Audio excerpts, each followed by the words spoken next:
val la pena pagar impostos perquè vagin a aquest tipus de coses i no a pagar-li el forfet al rei, per exemple, que ahir estava esquiant mentre els pensionistes es manifestaven. Però bueno, no ens fiquem amb el rei, que hem vingut a fer riure, i pobra gent, ja ho estan passant prou malament. Pobret, porten una època, pobra gent, que no aixequen cap, Suïssa també, hi tenim l'Iñaki, de per allà, esquiant també. No sabia res la dona, es veu de tot el que va fer l'home, no sabia ben res, no... La Cristina parlo, que em diguessis encara la germana, que no sapia res, però ella, hòstia, és estrany, Déu-n'hi-do, quina època, Des d'aquell que es va disparar al peu, pobret, que no aixequen cap, El Felipe Juan. Felipe Juan Froilán de Todos los Santos, que amb aquest nom me cago en Déu, a mi em dos una escopeta i no em disparo al peu, no em disparo al cap, hòstia. Si es veu que li estava netejant l'escopeta a l'avi abans d'anar al safari aquell de Botswana. Ara n'han sortit vàries d'aquestes que li netegen l'escopeta a l'avi. Es veu que li agrada més que li netegin l'escopeta fora de casa, no? I no... Sí, bé. Els grecs fer iogurt sí, però netejar escopetes no... Va tornar fotut, pobre home, del safari aquell de Botswana, va tornar cardat, Sí, home, es va venir a operar aquí a Catalunya, això sí, sempre es veu operar aquí, que el rei, hòstia, ha de portar una de ferros i tornillos per tot arreu, l'han operat moltes vegades, una vegada sortia al diari totes les operacions que li havien fet, i ha de portar que ha de tenir calés, perquè n'hi hem anat donant tota la vida, però ara, com ara, tal com està el pati, jo crec que ara mateix es mor i més que enterrar-lo surt més a compte portar la xatarra. T'has d'entretenir, desmuntar-lo peça per peça, no? El que és el titani amb el titani, apartar una mica el coure, si no el de la deixalleria s'emprenya també, el treball és molt desordenado esto, jo què sé. Pobra gent, Déu-n'hi-do. Bueno, no, va, parlem del parc. Important que el conserveu. Sobretot, mantingueu-lo net, maco. Hi ha un cartell allà de prohibit gossos. Oh, és que el meu gos és molt petit, no passa res. Sí que passa, perquè segurament és un chihuahua i és lleig, ja no per lo que el molesta, però pel mal d'ulls que fa a la resta de la gent, que no tenim per què llevar-nos un diumenge al matí veure un chihuahua, saps què vull dir?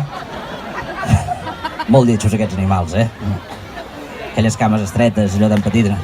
Semblen anques de rana, aquelles potes, Rebossat ha de ser bo, allò, sempre ho penso. Aquells tendons aquí, porten un tendó d'aquí al turmell fins aquí a la cuixa, és com una corda de guitarra, allò, Li toques i sona, Tu agafes una pua i un chihuahua, pots tocar la guitarra. Són 4 notes, però només té 4 potes, però mira. Amb aquells ulls, allò que ja es veu que no és de la mida, allò. Allò no hi va, allò. Jo per mi que neixen sense ulls, després els hi carden allò, saps? Hòstia, nacido sin ojos, ponle esto, ya quedará bien, guarda el tiquet, jo què sé, tu. Desastre, pobrets. A més, amb els anys van perdent la vista, aquests animals, agafen catrates i no s'hi veuen, i és una merda perquè amb un chihuahua no li pots posar ulleres, saps? No, perquè l'ull aquell li tocaria el vidre, saps? No. Això ho explico a vegades en els meus espectacles, i una vegada hi havia un comentari a l'Atrápalo, d'una gent que em van venir a veure teatre, i posava, diu, el espectáculo del Pello muy bien, nos reímos mucho, pero el trozo de los chihuahuas a los que tenemos uno no nos hizo ninguna gracia. No, pues haberte comprado un perro, jo què sé. Respecte, Hi ha algú que tingui chihuahua? Sí? Va, passa res. Suposo que a la llarga també se'ls estima, vull dir que no... Se'ls deu agafar carinyo, també. No, res, molt content de ser avui aquí a Martorell. Quan porti un quart d'hora, el Pep, el Callau, està per aquí, m'aviseu, em foteu un toque, perquè jo quan començo a xerrar pot ser que hi estiguem una hora. I suposo que tots voleu anar a dinar també i teniu coses per fer. Res, és maco que les coses evolucionin, està bé que evolucionin els parcs. Jo me'n recordo, us ho deia abans, dels parcs que teníem quan jo era petit, estan tots rovellats, eren de ferro, si no es van matar més canalla, aquella època va ser perquè Déu no va voler. I, hòstia, està bé que les coses evolucionin, perquè hi ha coses que no s'inverteixen calés i no evolucionen. No sé, ara em ve al cap, per exemple, l'escombreta del vàter, no? L'escombreta del vàter, segle XXI, estem parlant. Wifi, drons que volen...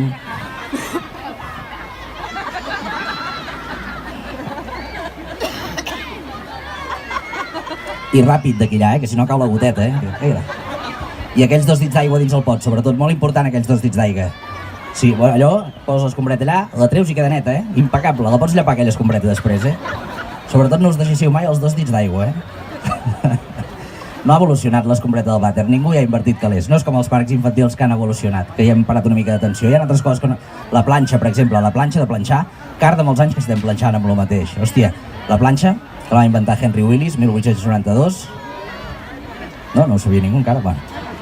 1892, Henry Willis inventa la planxa. Si vostès agafen una planxa de les que va inventar Henry Willis i una de les actuals, han passat 100 anys i és pràcticament el mateix.